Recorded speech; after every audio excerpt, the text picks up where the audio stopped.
लोकतंत्र के लिए इससे ज्यादा काला दिन कुछ नहीं हो सकता था। आम आदमी का विश्वास सुप्रीम कोर्ट में है, सर्वोच्च न्यायालय में है, अदालतों में है। ये दो लोग कौन हैं जो भारतीय जनता पार्टी के हर ऐसे मिशन में लीड करते हैं। लोकतंत्र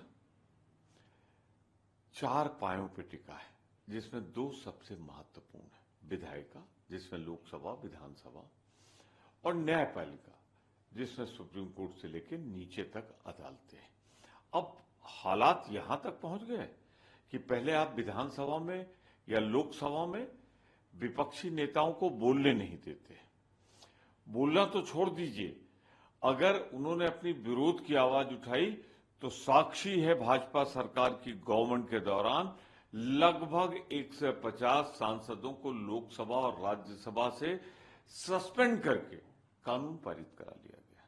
अब बची न्यायपालिका, और न्यायपालिका के साथ दादागिरी, जिस भाषा का इस्तेमाल हुआ है, ये शालीनता की सारी सीमाएं तोड़कर ये दर्शाती है कि भारतीय जनता पार्टी का विश्वास लोकतंत्र में नहीं रहा। चुनाव के पहले ये कोशिश थी, कहा था हम अंबेडकर का संविधान बदल देंगे, भारत का संविधान बदल देंगे, वो नहीं कर पाए। क्रोनोलॉजी देखिए, पहले संविधान बदलेंगे, फिर पार्लियामेंट में लोगों को बोलने नहीं देंगे, बाहर निकाल के अपना विधेयक पारित करा लेंगे, और अब तो हद हो गई। सरेआम गालियां दी जा रही सुप्रीम कोर्ट, सर्वोच्च न्यायालय को।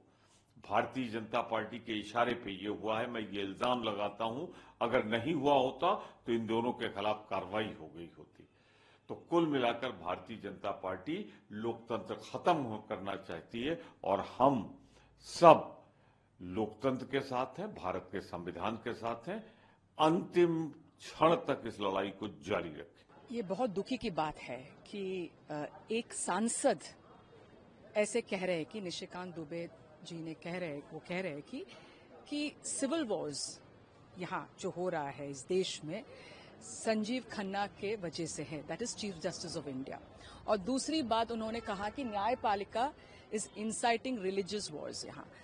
तो ये आप न्यायपालिका के ऊपर आक्रमण कर रहा है, उसका मतलब आप संविधान के ऊपर आक्रमण कर रहा है। मैं आज संजीव खन्ना जी से पूछना चाहती हूँ, चीफ जस्टिस ऑफ इंडिया, कि क्या कार्रवाई आप करोगे, whether they will be contempt of court, उसके ऊपर क्या कार्रवाई आप करेंगे। और यही मेरा जो नेता राहुल गांधी हर वक्त हर समय बोल रहे हैं कि संविधान खतरे में है इसके वजह से, और जल्द से जल्द इसके ऊपर कार्रवाई करना पड़ेगा, क्योंकि आज नहीं करोगे तो कल बहुत सारे लोग न्यायपालिका के ऊपर या चीफ जस्टिस के ऊपर आक्रमण करेंगे। हालांकि भारतीय जनता पार्टी ने दोनों ही सांसदों के बयानों को अलग किया है। उन्होंने कहा है कि पूरी तरह से खंडित करते हुए कहा कि भारतीय जनता पार्टी का इस बयान से कोई लेना देना नहीं, उनके निजी बयान होते हैं। तो कल कोई किसी को कत्ल करेंगे, खून करेंगे, वो बोलेंगे ये हमारा मामला नहीं है, उनकी व्यक्तिगत मामला, वो नहीं बोल सकते हैं। ये जो सांसद निशिकांत दुबे को किसने टिकट दिया है? भारतीय जनता पार्टी। हाँ? तो उसको सस्पेंड करो आप, वो कर सकते हैं। बीजेपी तो कार्रवाई ले सकते हैं। जब प्रज्ञा ठाकुर ने कहा गॉड से देशभक्त था, है और रहेगा सांसद के अंदर, क्या कार्रवाई की प्रधानमंत्री ने? प्रधानमंत्री बोला मैं कार्रवाई करूंगा, क्या कार्रवाई की? उनका अपना सांसद बोलते हो ऐसे चीज। बिदोरी ने क्या कहा सांसद के अंदर? दूसरे सांसद के ऊपर कहा गया था कि वो आतंकवादी है, क्या कार्रवाई की? कुछ करते नहीं। तो उसका मतलब हम कुछ भी बोल सकते हो? ये बंद होना चाहिए कि न्यायपालिका के ऊपर आक्रमण है, चीफ जस्टिस के ऊपर आक्रमण है, इसके ऊपर कार्रवाई होना चाहिए। इफ नॉट, बाकी लोग जो भी है हर दिन कुछ ना कुछ बोलेंगे। और ये जो मेरा नेता राहुल गांधी जी बोल रहा है हर दिन हर वक्त, संविधान खतरे में है, संविधान के ऊपर आक्रमण है। निश्चित तौर पर हमला है, गंभीर हमला है, पूरी न्यायिक प्रणाली पर हमला है, संविधान पर हमला है। संविधान न्यायिक विवेचना को सुप्रीम मानता है, और ये सुप्रीम कोर्ट के जो सुप्रीम जस्टिस हैं उन्हीं पर हमला करते हैं, चीफ जस्टिस हैं उन पर हमला करते हैं, और दूसरे न्यायाधीशों पर हमला करते हैं। ये हमला चाहे संवैधानिक पद पर बैठे हुए लोगों से आ रहा हो, चाहे सांसद गणों से आ रहा हो, ये भाजपा के लिए एक ऐसे दस्ते का काम कर रहे हैं जो दस्ता आक्रमण करके लोगों के मन में दहशत पैदा करता है। ये न्यायपालिका को डराने का एक प्रयास है भाजपा का जो है, जिसकी घोर निंदा की जानी चाहिए। और जो कुछ नड्डा जी ने कहा है वो तो लोगों की प्रतिक्रिया देख करके, जन प्रतिक्रिया देख करके, अच्छा अरे भाई कांग्रेस, फिर कांग्रेस के बाद इंडिया गठबंधन, और इंडिया गठबंधन के सहयोगियों से होते होते अब आप जो है न्यायपालिका, और न्यायपालिका में भी सुप्रीम कोर्ट पर हमला करेंगे, मुख्य न्यायाधीश पर हमला करेंगे। तो ये जब लोगों की प्रतिक्रियाएं आई तो नड्डा साहब ने एक कवर अप बयान जिसमें शब्द ही शब्द है, यदि वास्तव में संदेश देना चाहते तो इन दोनों सांसदों को अपने जो है पार्टी से निष्कासित करना चाहिए था, और न्यायपालिका और देश से क्षमा मांगनी चाहिए थी कि इस तरीके के लोग हैं। और जिस व्यक्ति को उनका संरक्षण है संवैधानिक पद पर बैठे हुए, और उस कहते हैं कि हमारी पार्टी अब उनको वो संरक्षण के हकदार नहीं रह गए हैं क्योंकि वो भी न्यायपालिका पर हमला कर रहे हैं। तो ये आप न्यायपालिका स्वतंत्र रूप से कोई निर्णय नहीं ले सके तो उसके लिए आपने ये हमला करवाया। वक्त विधेयक में लगता है कि भाजपा समझ गई है कि इसमें कुछ संवैधानिक त्रुटियां हैं, और उन त्रुटियों को के कारण अरे देश के अंदर लोगों का यदि न्यायपालिका के निर्णय पर भी भरोसा नहीं रह जाएगा, कितना महान देश है ये कि लोग लड़ते रहे वर्षों की लड़ाई के बाद भी जब राम जन्मभूमि का मामला सुप्रीम कोर्ट के सामने आया, लोगों ने सुप्रीम कोर्ट के निर्णय को माना। किसी ने खुशी से माना, तो किसी ने आदर से माना, तो किसी ने दबे मन से माना, लेकिन माना सबने।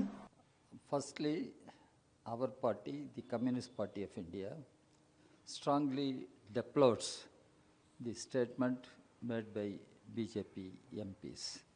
They are atrocious statements.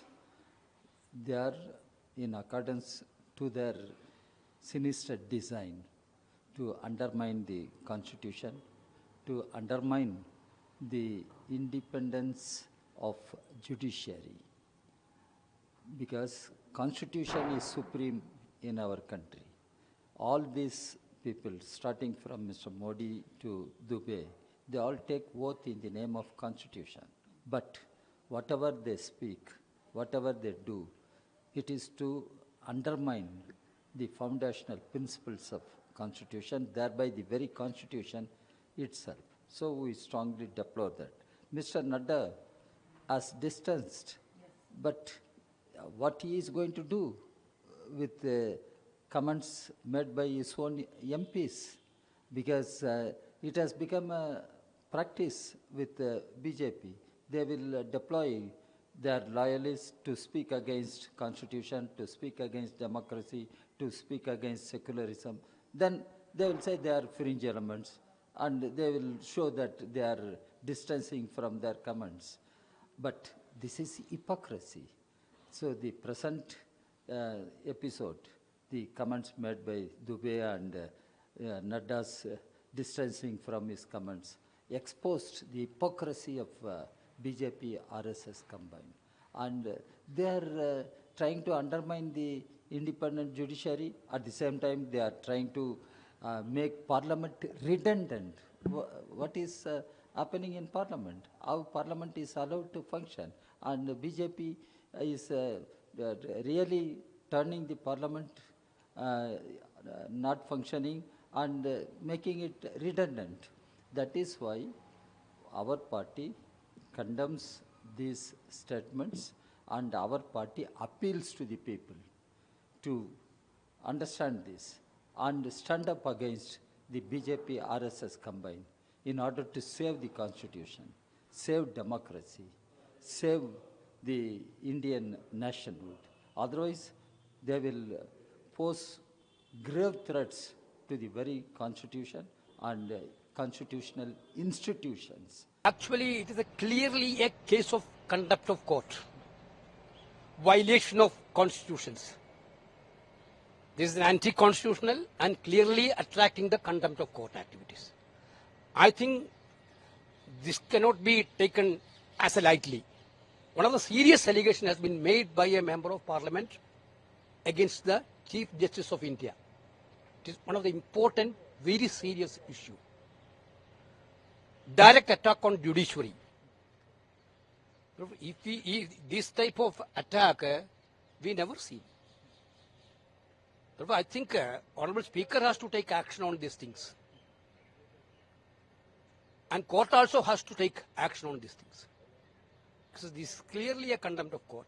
Because now you have to understand, they are trying to threaten the judiciary also. They are trying to threaten the judiciary also. They are trying to blackmail the judiciary also. This is the most dangerous action on democracy. We have to understand that. And same way, the persons sitting in the higher authorities also doing the same way. One side you are praising the parliament. On the other side, you are not even allowing the discussion in the parliament. You are not allowing LOP to speak 1 minute in the parliament. In this case, for attacking judiciary, you are praising parliament. On the other side, in the parliament, there is no discussion, there is no debate you are allowing. You are making parliamentary as also a mockery. Clear double standard. I think this is one of the serious issues Congress party is considering. This is a serious attack on constitutions.